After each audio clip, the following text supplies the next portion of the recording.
안녕하십니까. 2022년 제6차 세종포럼 세미나를 시작하겠습니다. 어, 여러분들 모두 그렇지만 미디어는 이제 우리 현대 생활에 있어서 우리에게 대단히 중요한 그런 역할을 하고 있습니다. 오늘 아주 귀중한 분을 모셨는데요. KBS에서 국장이라는 국장은 다 하실 정도로 아주 요직을 두루 거치신 분이십니다. 최충웅 언론학 박사님을 모시고 오늘 현 정부의 미디어 정책 방향과 과제라는 아주 따끈따끈한 주제를 가지고 오늘 토론회를 하겠습니다. 오늘 토론회가 모쪼록 여러분들에게 커다란 도움이 되기를 바랍니다. 그러면 지금부터 최충웅 박사님의 발제를 듣겠습니다.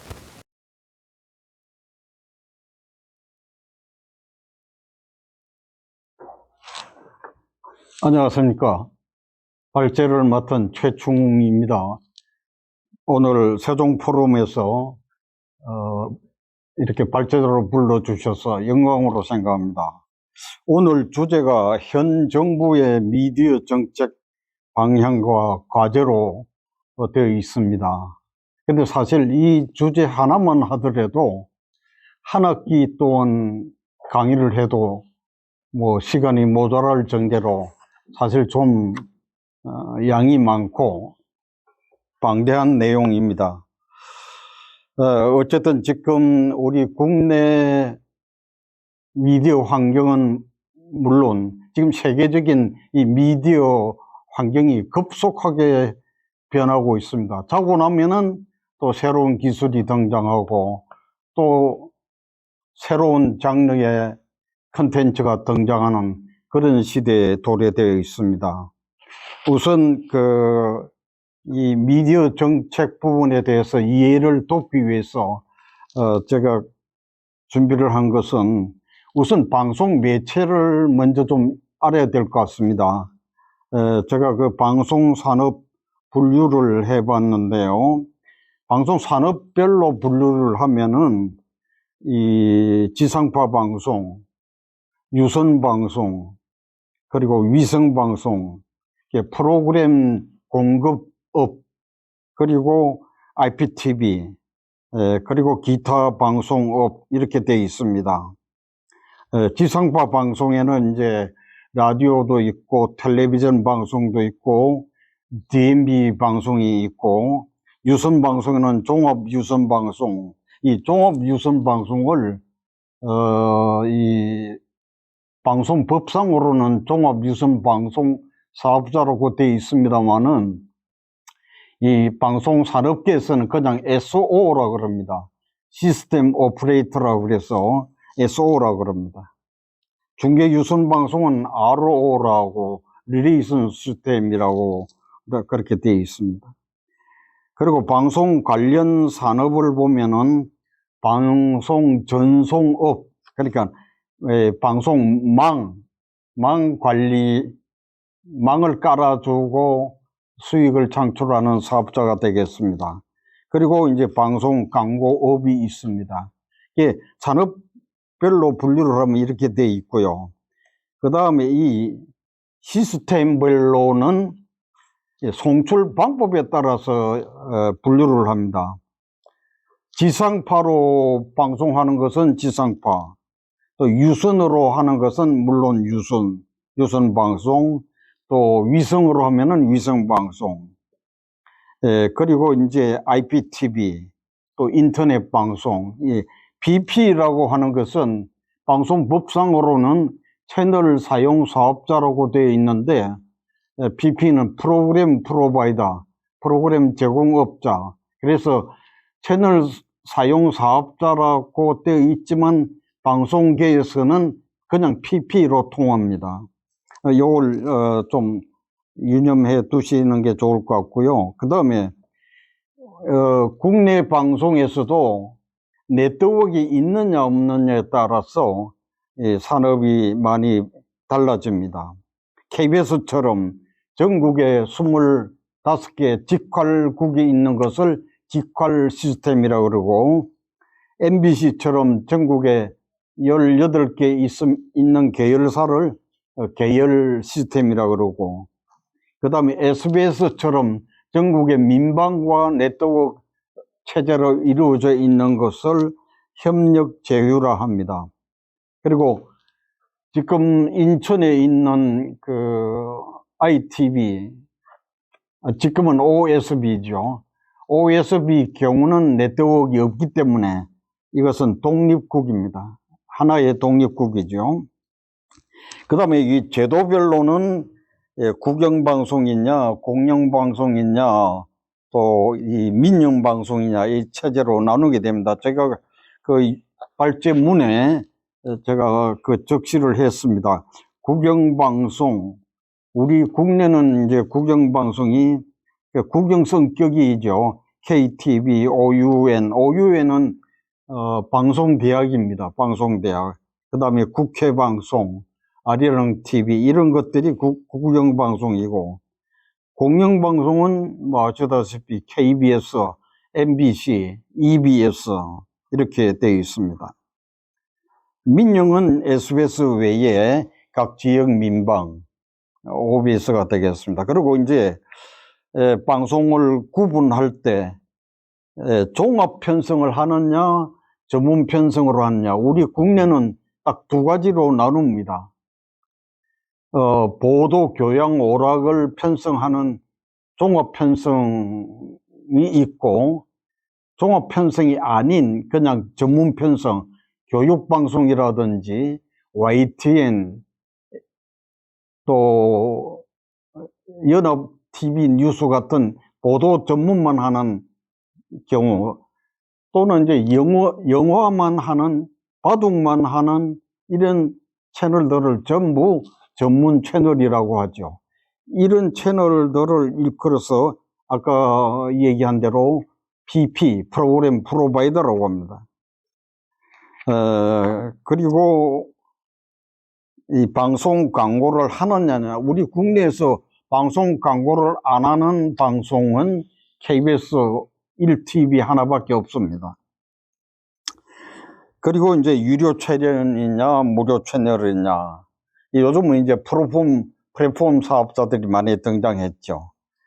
어쨌든 이 미디어 변화가 많이 특성이 디지털화로 바뀌었다는 거고, 방송과 통신이 융합했다는 현상, 그리고 PC, 스마트폰, 그리고 텔레비전이 이제는 경계가 없어졌다는 것이 뭐 이 특성의 대표적인 특성이라고 하겠습니다. 제가 그 국내 방송 그 역사를 쭉 한번 나열을 했는데 왜 이렇게 한번 해봤냐면은, 라디오는 1927년, 이거는 뭐 일제시대, 일본어로 하고 일부 한국어로 했습니다만은, 텔레비전은 61년도 개국을 해서, 텔레비전을 기준으로 한다면은 불과 이거 반세기도 안 된 세대에 엄청난 매체가 확산되고 채널이 수백 개가 늘어났습니다. 엄청난 변화를 가져왔죠. 근데 이제 이 매체 변화에 따라서 여기 제가 발제문에는 없습니다만은, 지금 며칠 전에 보도된 바에 의하면은 MBC하고 SBS가 라디오 방송, AM 중파 방송을 이제는 막을 내리겠다고 보도를 했습니다. 이것은 무슨 의미냐 하면은, 이제 라디오 매체는 상당히 이제 인기가 사라졌다. 지금 라디오 매체를 유지하기 위한 비용이 많이 들어가기 때문에 이제 막을 내리겠다고까지 했습니다. 이만큼 이제 라디오 시대가 막을 내리는, 그러면서 이제 이른바 OTT, 모바일 매체 채널이 지금 등장해서 상당한 매체 변화를 가져오고 있습니다. OTT라는, 요즘 이게 뭐 너무 많이 얘기 듣지 않습니까? OTT라는 것은 오브 더 톱의 약자인데, 이게 왜 이런 용어가 나왔냐면은, 오브 더 탑은 이 셋탑박스를 의미하는데, 그러니까 미국에서 이제 시발된 OTT 경우는 각 가정에 세팅되어 있는 그 셋탑박스를 뛰어넘어서, 그러니까 텔레비전을 뛰어넘어서 영상을, 콘텐츠를 서비스한다. 이런 의미로 오버 더 톱이라는 게 나왔어요. 근데 이 관용어가 사실은 미국에서 이걸 이렇게 지칭을 했지만은 이게 역사로 보면은 1차 세계대전 때 이 병사들이 적군 고지를 점령하고 참호에서 올라와서 만세를 부르면서 외친 소리가 오브 더 톱이에요. 오브 더 톱인데, 어쨌든 그런 의미가 있는데, 미국에서는 이 OTT라는 용어로 지금 발족이 된 겁니다. 이게 OTT가 지금 세계를 사실 휩쓸고 있어요. 1997년도에 미국 캘리포니아에서 맨 처음 시작할 때는 이 비디오 테이프, DVD 테이프 빌려주는 사업을 처음 시작했어요. 빌려주는 거. 우리 국내도 옛날에 비디오 빌려봤잖아요. 비디오 가게가 지금 다 없어졌잖아요.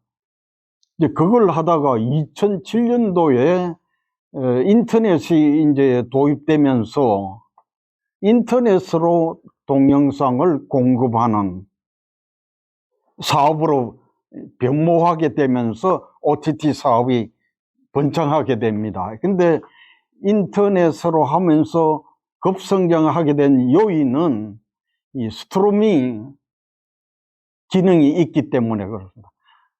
이 초고속망으로 압축된 동영상을 물 흐르듯이 보내주는 그런 기능을 가졌기 때문에, 그러니까 일반 시청자들이 텔레비전 앞에 딱딱하게 앉아서 보다가 이제는 스마트폰으로 자기 공간이든 시간이든 전혀 제약이 없이 콘텐츠를 접하게 됐고, 또 가장 중요한 것은 자기가 보고 싶을 때 본다는 겁니다.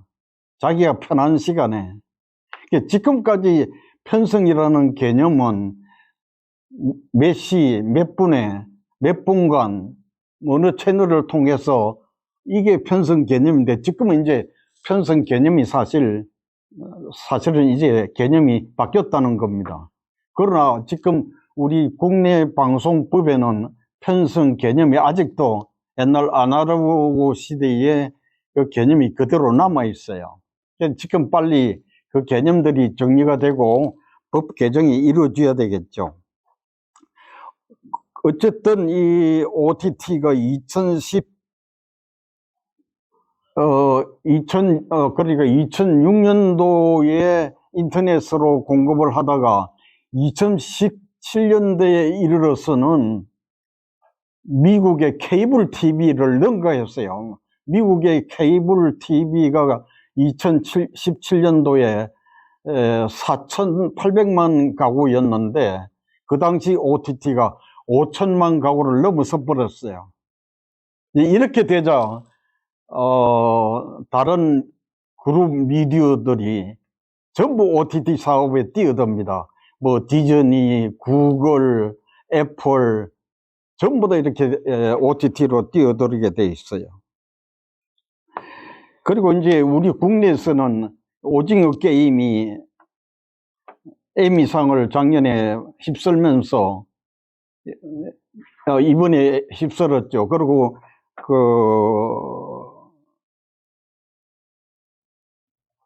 기생충이 또 아카데미를 휩쓸면서 우리나라의 콘텐츠가 지금 글로벌화 하는데 OTT의 영향력을 이제 크게 입었다고 볼 수 있겠습니다.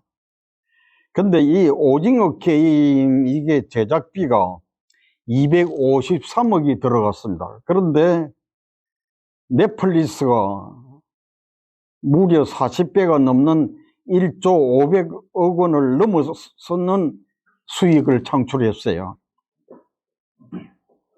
근데 이제 이 넷플릭스가 그런 수익을 창출했음에도 불구하고 한국 제작업자에게 돌아온 거는 없습니다. 저작권이라든지 추가 수익 배분이 이루어지지 않았어요. 그래서 이제 국내에서는 이러다가는 글로벌 업체의 하청 구조로 낙후되지 않겠느냐, 이런 우려들이 나오고 있습니다. 그래서 오징어 게임의 흥행 수익, 저작권 수익, 추가 수익이 넷플릭스가 독식을 하다 보니까 이 제주는 곰이 부리고 돈은 왕서방이 먹는다. 지금 이래서는 안 되겠다. 그래서 이 국내에서도 어떻게 하면은 이 컨텐츠를, 양질의 컨텐츠를 창출하기 위해서 제작비를 어떻게 투입을 할 것이냐, 이게 지금 이제 현 정부의 하나의 과제로 지금 대두되고 있습니다. 그런데 지금 우리 국내 이 방송 미디어 정책이 지난번 박근혜 정부 때, 전에는 방송위원회 하나로 돼 있던 게 지금 분리돼 있어요. 그게 제가 표를 만들었는데, 방송정책 분야 분리 현황표가, 방송통신위원회가 맡고 있는 분야가 지상파 방송, 종편 채널, 보도 전문 채널이고, 과학기술정보통신부는 케이블, 위성, IPTV, 인터넷 방송, 나머지 유료 방송을 다 맡고 있어요. 지금 박근혜 정부가 왜 이렇게 분리를 했냐면은, 이 케이블, 위성, IPTV가 후발주자였는데, 지상파가 그 당시는 전부 그 독과점 체제로 있었고, 이 후발주자가 제대로 성장을 못하고 있었어요. 그러기 때문에 이 후발주자들을 좀 더 해주자, 경쟁력을 올려주자. 그래서 과기부가 이걸 맡아서 제대로 역할을 좀 하라, 이런 의미에서 이걸 분리를 했는데, 근데 그런 기능 이전에 정책이 분리되다 보니까 일관성이 없어서 상당히 그 역기능적인 요소가 많다는 지적들이 지금까지 많이 이루어지고 있습니다. 그 방송사업 허가 승인 등록제도 그 중복되는 거를 제가 표를 만들어서 그걸 보시면 아실 겁니다. 이렇게 이 허가 승인이 어떤 지상파 이런 거는 방통위원회고, 또 RO는 과기부고, 이렇게 전부 다 분산이 돼 있어서 정책의 일관성이 없다는 지적이 되어 있습니다. 지금까지 말씀드린 게 우리 국내 방송 매체 현황을 간단하게 요약을 해드렸고요. 자, 그렇다면은 우리 국내 방송이 어떤 게 문제냐? 앞서 얘기한 OTT, 유튜브 때문에 지금은 지상파든 모든 매체가 매출이 줄어들고 있어요. 그리고 케이블, 위성, IPTV에 있던 가입자들이 OTT로 전부 넘어가고 있어요. 상당히 그 위기를 처해 있다고 볼 수 있겠습니다. 시간을 제가 요약해서 간단하게 요점만 말씀드리고 넘어가겠습니다. 그리고 이 정책의 문제는 공영방송이 있다고 하면서 민영방송하고 똑같이 시청률 경쟁을 하다 보니까 이제 방송의 공적 부여가 똑같이 동일하게 되다 보니까 방송의 특성을 살리지 못한다는 그런 또 여러 가지 폐단이 있어 왔습니다. 그래서 제가 이 윤석열 그 5황의 윤석열 정부 미디어 정책 방향에 대해서 쭉 나열을 했는데 지금까지 발표된 것은 지난 4월 26일 대통령 인수위원회에서 과기부 간사 박상중 의원이 1차, 2차에 걸쳐서 발표한 게 있고, 그 다음에 윤석열 대통령 후보가 공약을, 110개 공약을 발표한 것 중에 미디어 관련된 것만 제가 이렇게 나열을 했어요. 이 중에 중요한 것만 제가 얘기하고 넘어가겠습니다. 이 1차 발표를 한 거 보면은 앞서 이게 OTT만 지금 들어온 게 아니에요. 국내에.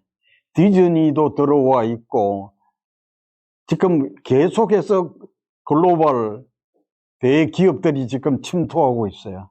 그러니까 국내에 있는 OTT 사업자들은 지금 사실은 맥을 못 추고 있어요.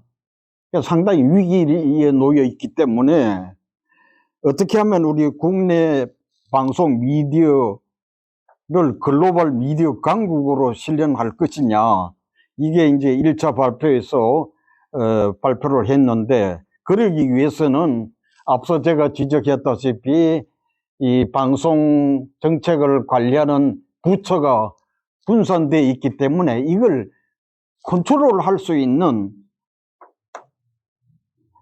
컨트롤 타워를 만들어야 된다. 그게 가칭 미디어 혁신위원회를 만들어야겠다는 게 이게 현 윤석열 정부의 지금 그 계획입니다. 그 다음에 그러면 이 경쟁력을 제작비를 많이 투자해야만 좋은 컨텐츠가 나오겠는데, 그러기 위해서는 방송산업 업체를 좀 키워야 되겠다 이겁니다. 자본금을 키워줘야 되겠다. 근데 지금 현재 방송법에는 이게 규제가 돼 있어요. 그 소유 겸용을 극히 제한을 하고 있기 때문에 이 부분도 좀 더 강력하게 좀 규제를 풀어주겠다. 그 다음에 이제 OTT를 좀 글로벌화하자. 토종 OTT를 세계화하자. 이게 이제 그 1차 발표였고, 2차 발표에서도 이제 공영방송 재허가를 그동안에 3년마다 해왔는데, 이거 뭐 그렇게 할 게 아니라 아예 폐지하자 하고 협약제도를 도입해서 공영성을 강화하겠다. 공영방송다운 공영방송을 만들어 보겠다. 이게 지금 윤석열 정부의 보관입니다. 계획입니다. 그 다음에 이거 수신료 이것도 투명하게 공개하겠다. 그 다음에 이 공영방송 지배구조 개선을 하겠다. 이거는 이렇게 얘기했지만 이게 과연 저는 내가 볼 때는 회의적입니다. 이게 정권이 바뀔 때마다 KBS 사장 선정하는 기준이 이게 공영방송 지배구조 개선이 여소야대 또 이 부분에서 치우치기 때문에 전부 여당의 입김이 들어가야만 되게 돼 있어요. 그 대통령이 임명하거든요.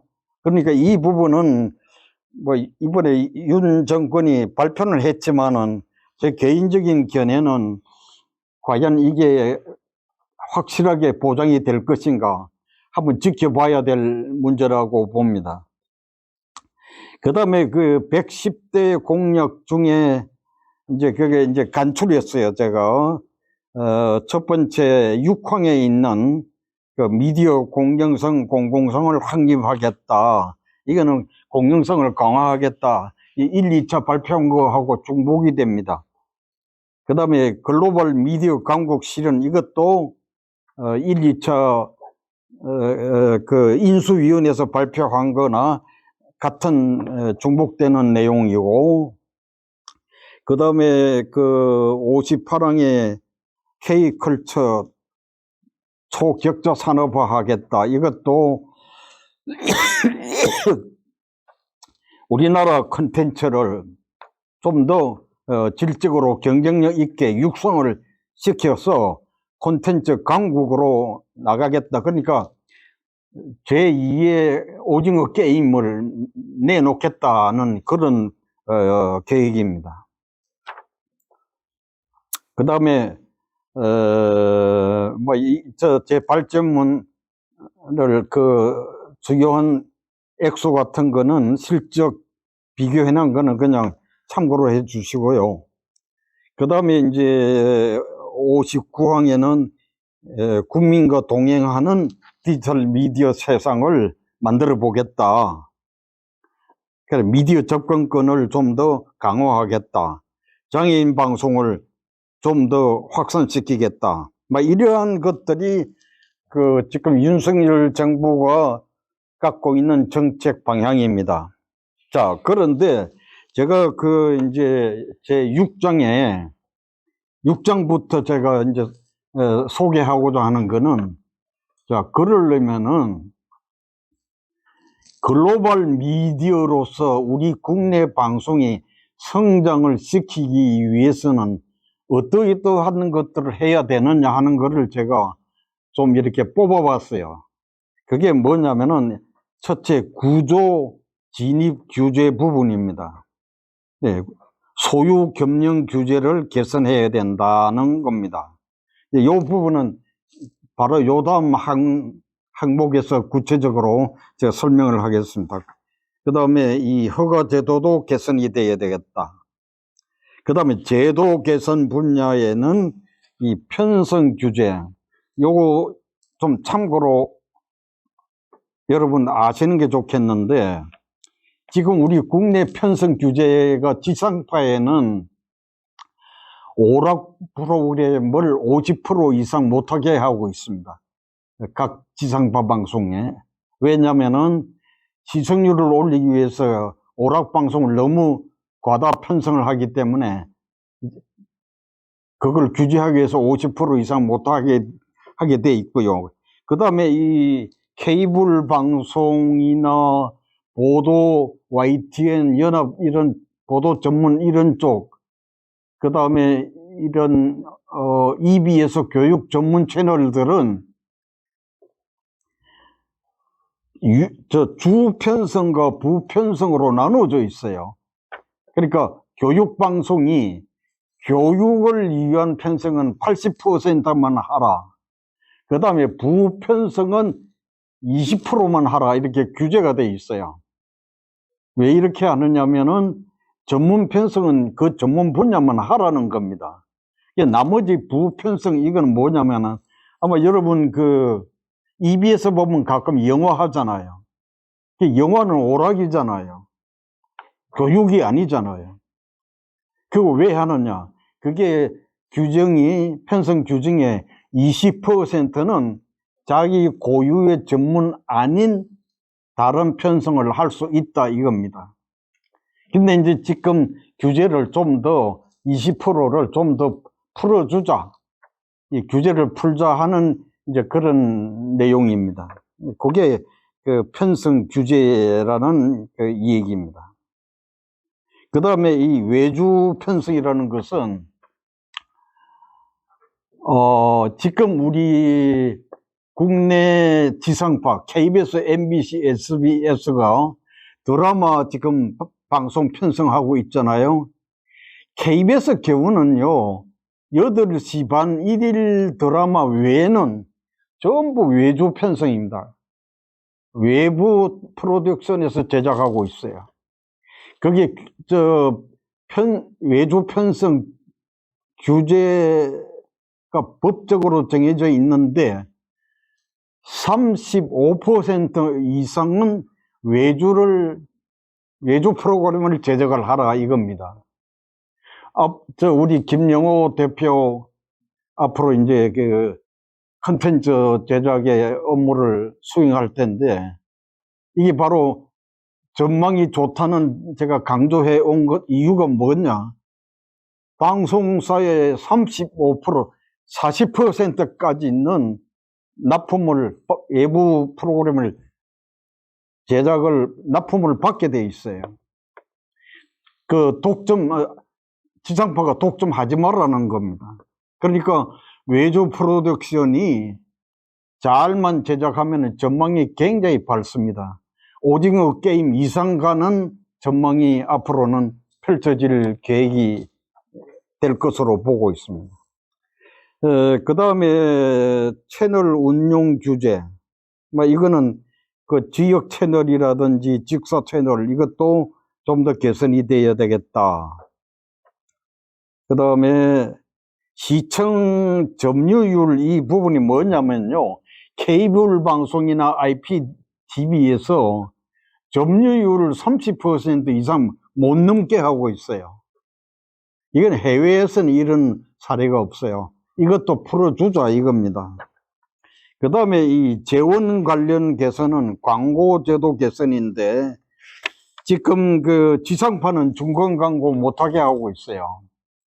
그러니까 편법을 써요. 지상파에서 어떻게 편법을 쓰느냐 하면은, 그 특집 프로그램 드라마를 하나 편성하면서 툭 잘라가지고 1부, 2부 나눠가지고 중간에 광고를 막 해댑니다. 이게 중간 광고를 못하게 하니까, 중간 광고 그러니까 1부, 2부 나누면은 자기들은 중간 광고 아니다 이겁니다. 이거는. 그러지 말고 아예 그냥 중간 광고 하게 해주자.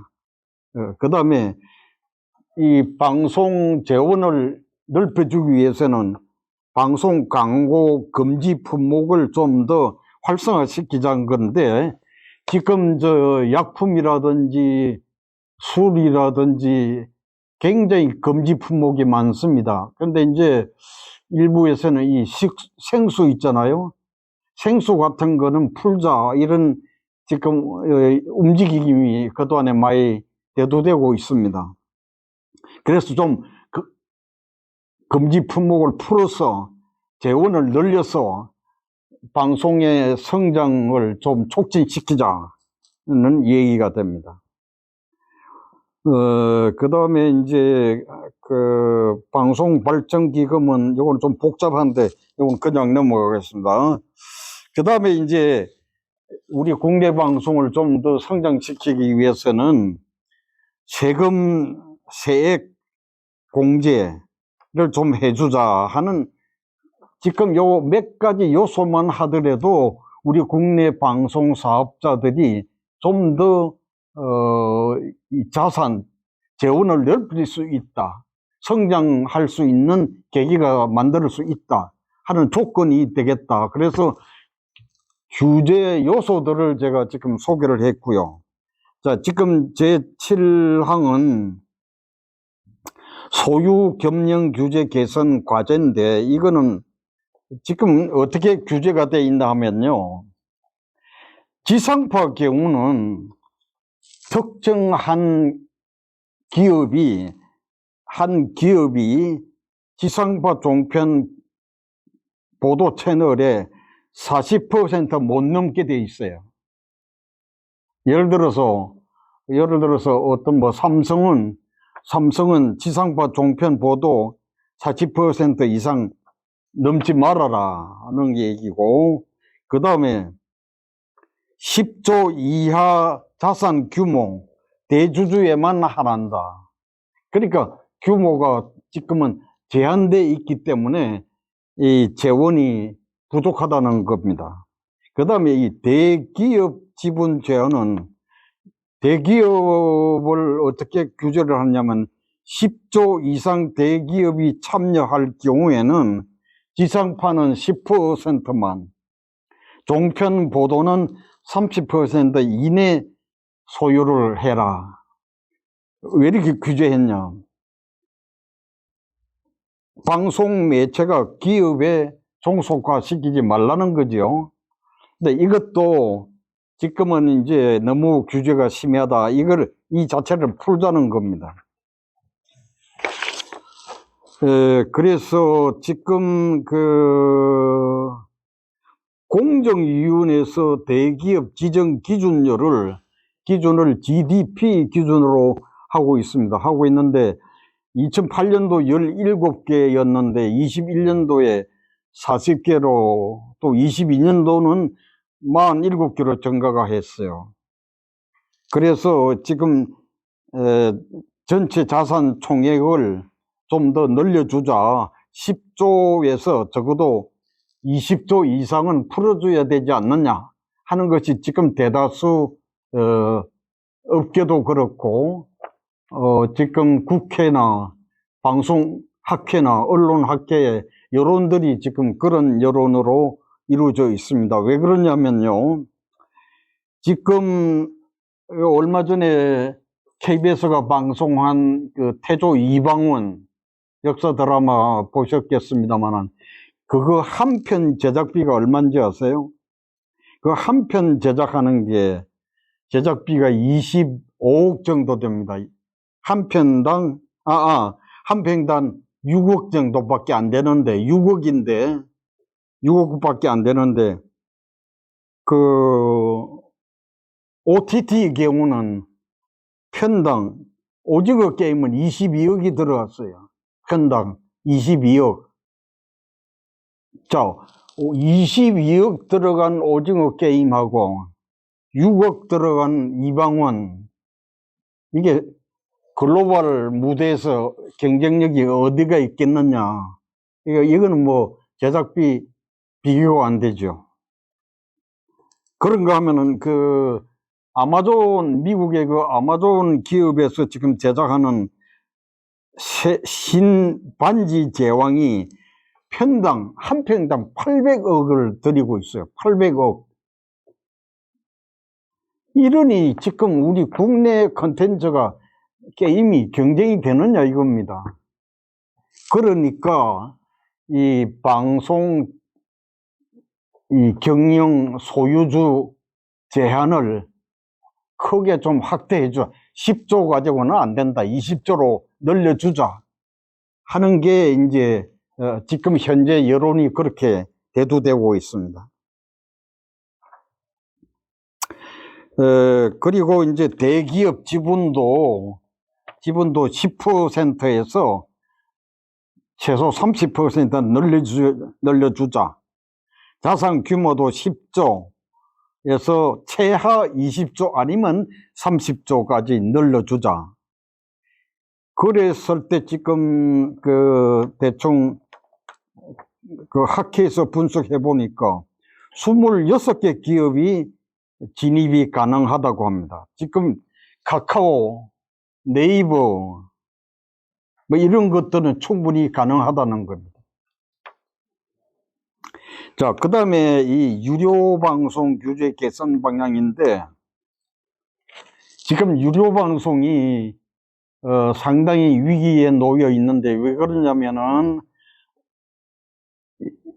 케이블 위성 가입자들이 전부 OTT 쪽으로 많이 쏠리다 보니까 수익 규모가 점점 고착화되어 간다는 점입니다.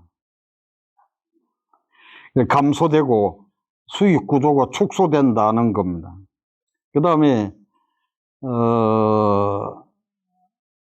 매체 이용률이 점점 OTT 쪽으로 지금 쏠려가고 있다.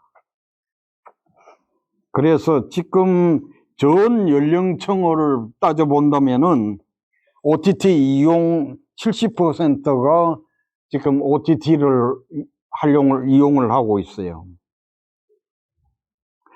그래서 이 유료 방송을 좀 더 규제를 개선해 주자. 지금 SO와 IPTV는 전체 유료 방송 가입자 3분의 1을 초과를 못하게 하고 있는데, 이게 무슨 말이냐면은 지금 케이블 방송 각 채널을 하고 IPTV 그 각 채널은 전체 가입자 3분의 1을 못 넘게 하고 있어요. 이런 규제는 외국에서는 볼 수 없는 규제예요.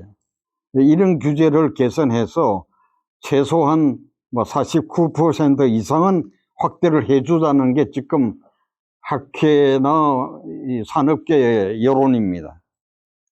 자, 그 다음에 이제 그 영상 콘텐츠 제작비를 세액 공제를 통해서 제도 개선을 해주자는 제 8항이 되겠습니다.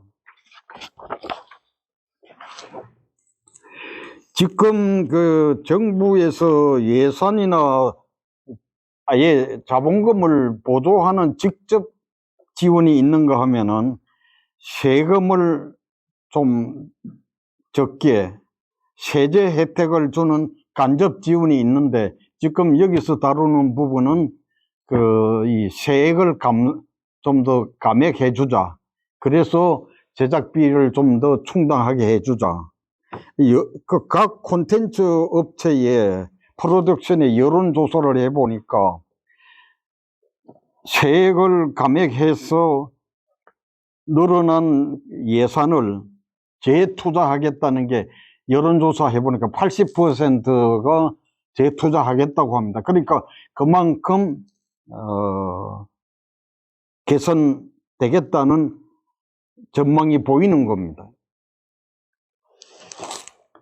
현대경제연구원에서도 여론조사한 결과 세액 공제해 주면은 거기에서 늘어난 자원을 재투자하겠다고 했거든요. 그러니까 이게 얼마만큼 기대 효과가 있는가를 한마디로 얘기를 해준다고 하겠습니다.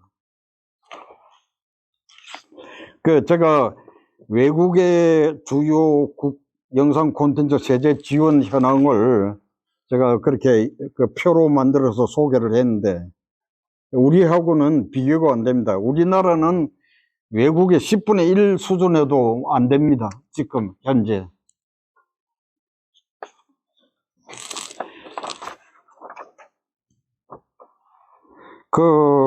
지금 현재 그러면 어떻게 해줄 것이 좋으냐? 대기업은 10% 정도 세액을 감행해 주자. 중견기업은 22.5%, 중소기업은 23.8%가 적절하다는 게 최근에 종합된 안들입니다. 지금 현재 국회의원들이 세제 지원 입법 발의를 한 내용을 제가 표로 만들어 봤어요. 여기 보면은 6 국회의원들이 대기업은 몇 프로, 중견기업은 몇 프로, 중소기업은 몇 프로 이렇게 세액을 감행해 줘야 된다고 표가 나와 있지 않습니까? 이거를 보면은 앞서 제가 얘기한 대로 이 대기업은 10% 정도, 중견기업은 22.5, 중소기업은 23.8이 적정하다. 이렇게 볼 수 있겠습니다. 제가 굉장히 좀 요약을 했고요. 어쨌든 지금 현 윤석열 정부의 이 미디어 정책 중에 가장 지금 강조하고 있는 게 미디어 혁신위원회라고 봅니다. 미디어 혁신위원회를 발족해가지고 컨트롤 타워를 만들어가지고 지금 과기부와 방통위원회가 분리된 이것을 아주 유효적절하게 잘 조화를 이루어서 운영해 나가겠다.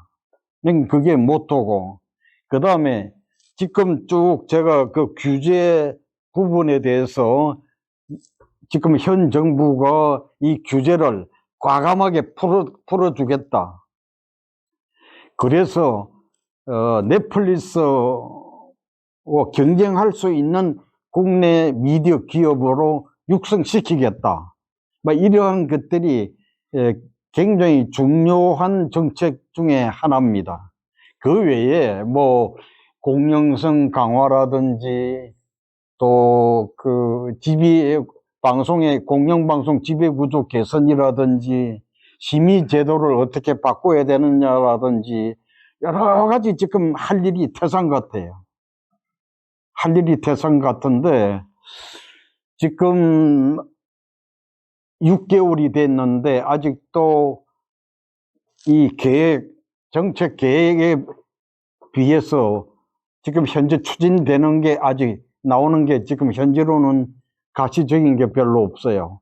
뭐 가기부에서 몇 개 좀 규제 푸른 거는 있었는데 그래서 지금 과연 어떻게 지금 추진을 할 것인지 이 주목되는 바가 크다고 하겠습니다. 다만 뭐 결론적으로 요약을 하자면은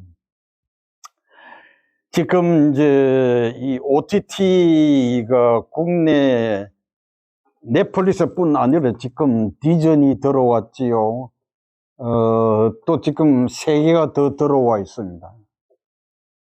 지금 국내 이 미디어 글로벌 대형 기업이 들어와서 잠식을 해가고 있기 때문에 국내 이 미디어 기업이 상당한 위기에 처해 있어요. 어떻게 이것을 극복할 것이냐. 아까 제가 말씀드렸죠. 벌써 라디오, MBC, SBS는 벌써 중파 라디오 AM을 못하겠다.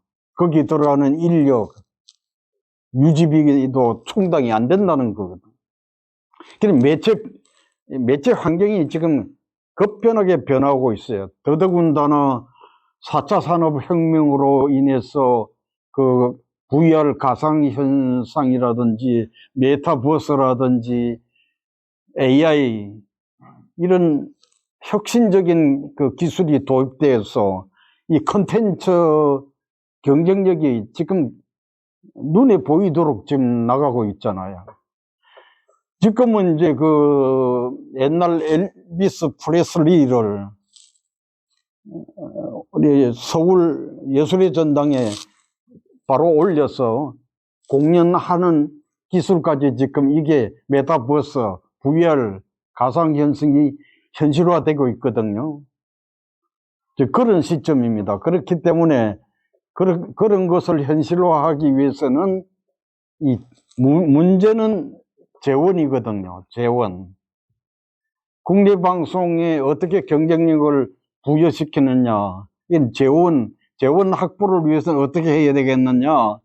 아까 말했듯이 광고 규제를 풀어서 광고 매출을 좀 더 올려주자. 소유 규제를 풀어가지고 재산 규모를 늘려주자. 뭐 지금 이러한 것들로 뭐 요약이 된다고 하겠습니다. 근데 지금 방송통신위원회 경우는 제가 보건대는 뭐 이 이야기가 조심스럽습니다만은 현 윤석열 정부에서 임명하지 않은 지금 이제 위원장이 그대로 지금 임기를 채우기 위해서 있는데 어느 정도 지금 손발이 맞아서 가는지 그것도 제가 좀 관심이 대상인 것 같아요. 제가 볼 때는 어쨌든 지켜봐야 할 일이고 이러한 그 국내 방송 매체를 성장시키기 위한 이런 정책들이 제대로 추진이 돼야 되겠는데 지금 국회는 OTT 법도요. 지금 벌써 OTT 법을 올린 지가 2년이 됐는데 국회에서 지금 계속 공전 중이에요.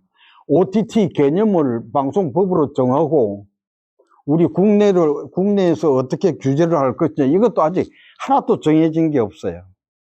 심지어는 SK하고 넷플릭스하고 지금 소송 중에 있잖아요. 망 사용료 때문에.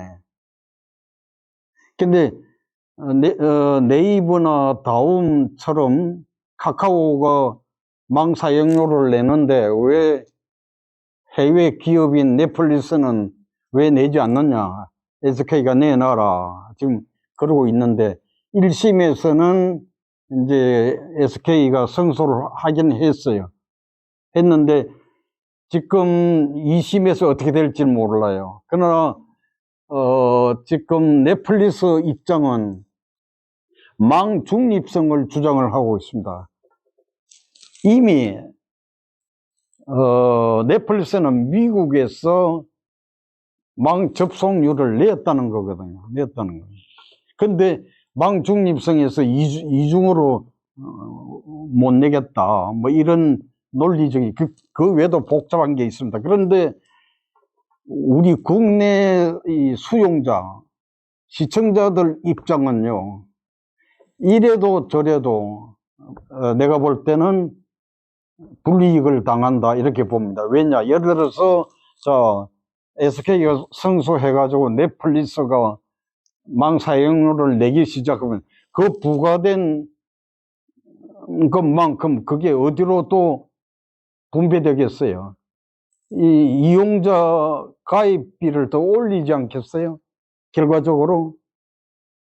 그 다음에 또 하나, 국내 OTT 사업자가 국내만 지금 뭐 사업을 할 때가 아니잖아요. 이제는 그 넷플릭스에만 하청업자로 맡기고 있을 게 아니라 우리가 이제 직접 제2의 오징어 게임을 만들어서 해외로 국내 OTT를 글로벌 해외로 나갔을 때 똑같은 넷플릭스처럼 적용받을 때 상당히 또 부담을 갖게 된다는 겁니다.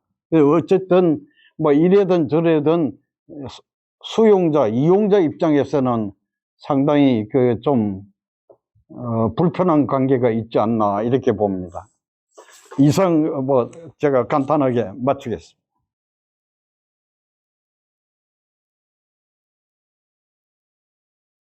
예, 여러분 잘 들으셨죠? 우리 최 박사께서 현직에 아주 한복판에 있었던 분이시라 특히 미디어 정책 중에도 방송에 대해서는 속속들이 내용을 다 파악하고 계셔서 그런지 아주 살아있는 이야기, 또 우리가 몰랐던 이야기들을 다 끄집어내셔서 하나씩 짚어주셨네요. 어떻게 들으셨는지 모르지만 지금 미디어 환경은 우리 국내뿐이 아니라 이미 국제적으로 모든 경쟁 구도로 가고 있는데 아직 우리나라가 그 경쟁 구도에 적극적으로 대응하거나 효율적으로 대응하지 못하고 있다는 생각이 물씬 듭니다. 이제 그 발제를 듣고 다음에는 우리 토론자로 참석하신 김대원 저희 언론인 우리 세종포럼의 고문이시기도 하고 전 언론인 기자로 오랫동안 생활하신 우리 김대원 토론자로부터 질문 또는 의견을 듣도록 하겠습니다. 네, 박사님 그 발표 내용 잘 들었습니다. 뭐 몰랐던 내용도 있고 또 알고 있더라도 그 수박 겉핥기로 알고 있던 그런 내용을 잘 정리해 주셔가지고 상당히 그 의미 깊게 들었습니다. 한 가지 여쭐 것은 이제 이런 그 급변하는 방송 환경에 맞춰서 저희가 이제 그 대응을 해 나가야 되는데 규제 개혁이랄까 여러 가지 지원이랄까 그런 것이 지금 안 되는 그런 원인은 어떤 것이 있는지 또 해결 방안은 어떤 것이 있는지 좀 여쭙고 싶습니다.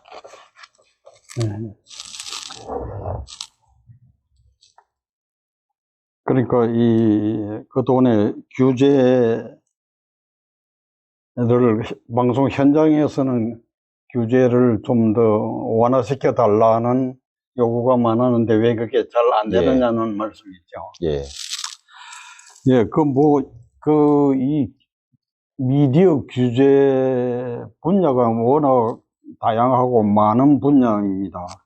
많은 분야인데, 그거를 전부 다 열거하기는 좀 그렇고, 몇 가지 대표적인 것만, 집어서 말씀을 드린다고 한다면은 우선,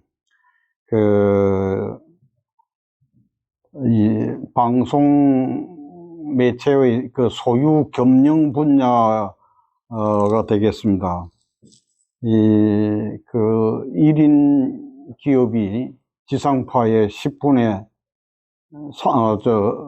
30분의 1을 초과 못하게 돼 있다고 한 부분인데, 지금 이런 부분은 소유 금령을 이제 그 특정 기업의 그 이상의 규제를 많이 뭐 완화시켰을 경우에 그 언론 매체가 특정 기업에 예속되어서 그 독과점 체제로 흐를 가능성이 있기 때문에 상당히 그 규제의 기능이 요구된다는 주장들이 팽팽했는데, 이것도 이제 그 법 규정을 개정하기 위해서는 국회에서 여야 합의로 이루어져야 되겠는데, 거기에는 또 정치적인 계산이 다 들어가게 되죠. 그래서 상당히 그런 부분들이 원활하게 이루어지지 않은 부분들이 있습니다. 뭐 또 대표적인 것이 그 OTT 분야인데, 지금 OTT 부분은 지금 넷플릭스로 비롯해서 세계 글로벌 기업들이 국내에 상륙을 해와서 국내 OTT 기업은 상당히 위기 상태에 놓여 있습니다. 그런데 아직도 OTT 관련된 법이 아직도 통과가 되지 않고 있습니다. 이거는 국회 아직 계속 공전 중에 있습니다. 이것도 정치적인 문제로 여와 야가 어떤 특정 법안을 통과가 시키기 위해서 뭐 때로는 서로 이것을 끼워 넣기 한다든지, 또는 그 업체에 반발이 많아서도 안 되는 경우도 있고, 여러 가지 요인들이 많이 있어 왔습니다. 또 하나 예로서는 그 편성 규제 부분은 특히 광고 부분입니다. 편성 규제 중에 광고 부분은 지상파의 중간 광고를 허용해 달라는 이 요구는 상당히 뭐 수년 전부터 요구를 해 왔습니다만은, 이 부분도 지상파 경우에 광고를 규제를 풀어줬을 때, 공영방송 경우도 그렇고 지상파 방송이 광고가 너무 과다해졌을 때 공공성이 위축될 것이다 하는 그 우려 때문에도 이 광고 정책이 규제가 풀리지 않은 부분도 있었고, 또 나아가서는 이 광고 품목 부분입니다. 품목, 그 방송 매체나 광고업 쪽에서나 또는 기업체에서는 광고 품목을 좀 더 다양하게, 좀 더 규제를 완화해 달라고 요구를 해 왔습니다만은, 지금도 규제가 술 광고라든지 약품 광고 뭐 이런 것들은 지금 엄격하게 규제가 되고 있고, 그런 것은 담배 광고라는 이런 것은 규제가 당연시 이루어져야 되겠죠. 그러나 이 광고 그 자체가 공공성이 있다고 느껴질 때는 이것은 좀 완화시켜야 될 부분들이 있습니다만, 이것도 아직 규제가 머물러 있는 그런 상태입니다. 뿐만 아니라 이 편성에서 이 편성과 부편성, 주편성과 부편성, 이 부분이 상당히 쟁점이 그동안에 많이 이루어지고 있습니다. 예를 들어서 교육방송이 전문 분야가 교육이니까 교육 관련 프로그램은 80%만 편성하고 나머지 20%는 부편성으로 하도록 지금 규정이 되어 있습니다. 그러나 방송 각 업계에서는 이 부편성을 좀 더 완화해서 좀 더 확대해 달라. 그 EBS 경우는 그 부편성이 늘어남으로 해서 또 시청층을 높일 수도 있고, 또 시청자층을 다양하게 두텁게 상승시킬 수 있는 그런 요점이기 때문에 그런 걸 많이 요구하고 있습니다만, 아직 그런 것들이 잘 규제가 완화되고 있지 않습니다. 제일 또 하나 중요한 부분은 그 공영방송의 지배구조 개선 부분이, 이 정권이 바뀔 때마다 이 부분은 방송법을 개정하기 위해서 그동안에 수차례 번복을 해왔습니다만 아직도 이렇다 할 내용이 나오고 있지 않습니다. 왜냐하면 공영방송 사장을 집권청 정당에서 사장을 임명하기 유리한 쪽을 임명하다 보니까 그 지배구조 개선이 자꾸 이 채바퀴 돌듯이 그 자리에서 머물고 있다는 내용입니다. 그래서 뭐 이번 제가 발제한 중에서도 이 부분이 지배구조 개선 부분도 있습니다만은 또 이 현 정부에서도 이 공영방송의 지배구조 개선을 하겠다고 분명히 약속을 했어요. 했다면 이것은 분명히 아주 명명백백하게 아주 공정한 국민들이 원하는 공영방송의 지배구조 개선이 이루어져야 되지 않겠나 하는 바람입니다. 네, 결국 뭐 이제 OTT 유튜브라는 핵폭탄 같은 그 변화가 왔는데 우리 국내의 그 언론산업 또는 뭐 정부 정책, 그다음에 법 이런 것들이 제대로 뒷받침을 못하고 있는 그런 안타까운 상황을 설명하셨는데요. 방금 잠깐 말씀을 하셨는데 공영방송 지배구조 문제는 수십 년 정말 우리 숙제예요.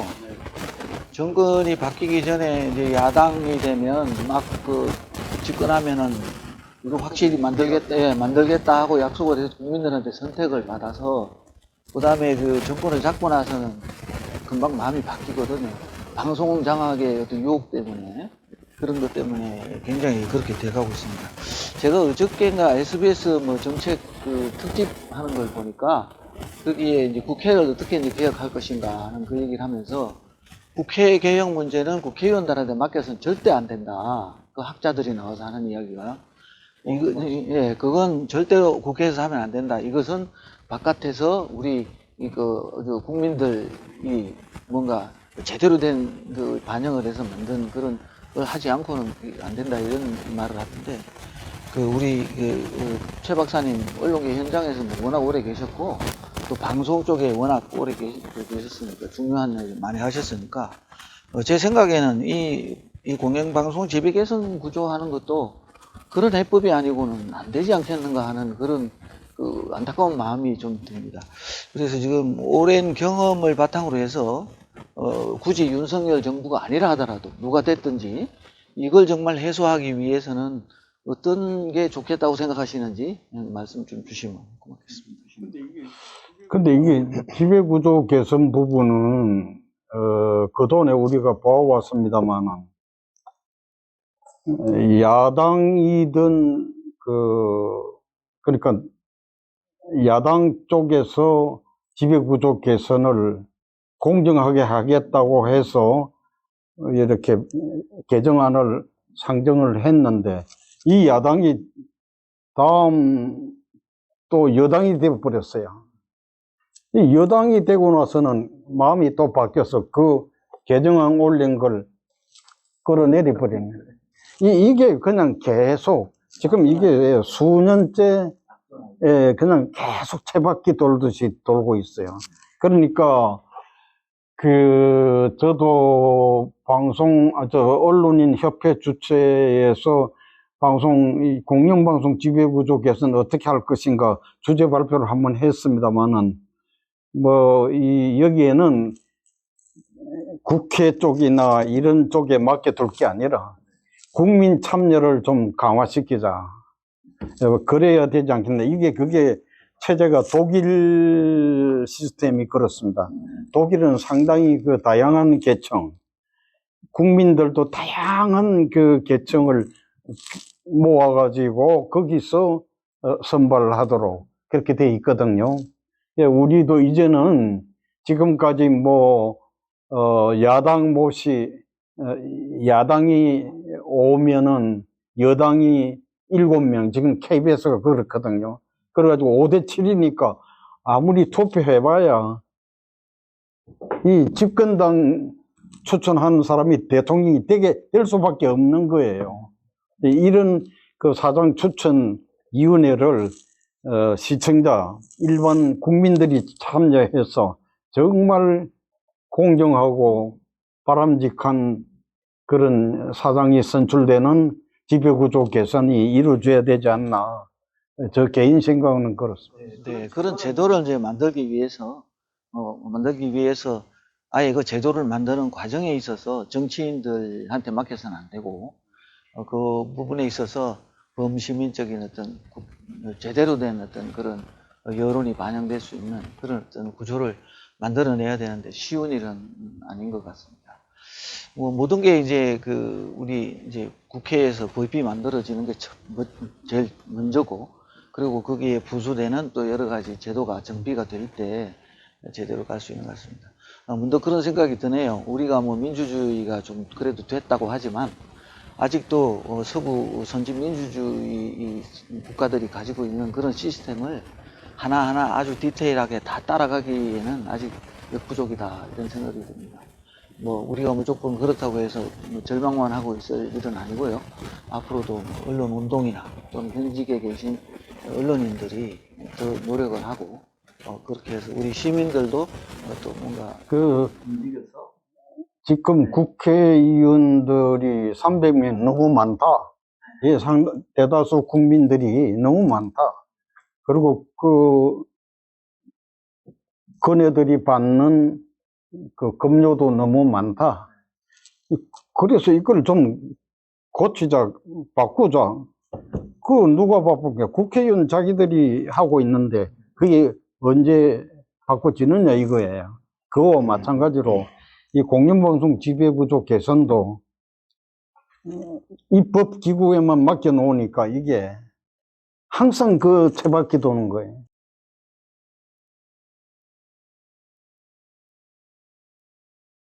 제가 기억하는 한 그동안에 언론운동 하면서, 저도 언론운동 하면서 숱하게 많은 이제 논의가 있었고, 또 투쟁도 했고,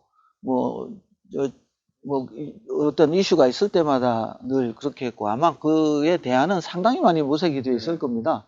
그거를 이제 그 힘을 가지고 추진을 할 수 있는 동력이 안 생겨서 아직 못하고 있는데, 그렇다고 해서 아주 우리가 그런 희망을 꺾을 이유는 없을 것 같고요. 더 노력하면 될 것 같습니다. 오늘 우리 최 박사님 너무 귀한 말씀 해주셨고, 우리 토론자로 참여해 주신 김대원 우리 동지도 굉장히 좋은 말씀 해주셔서 감사합니다. 못한 이야기는 뒤풀이에서 우리 충분히 하기로 하고, 오늘 공식 세미나는 이것으로 끝내기로 하겠습니다. 감사합니다.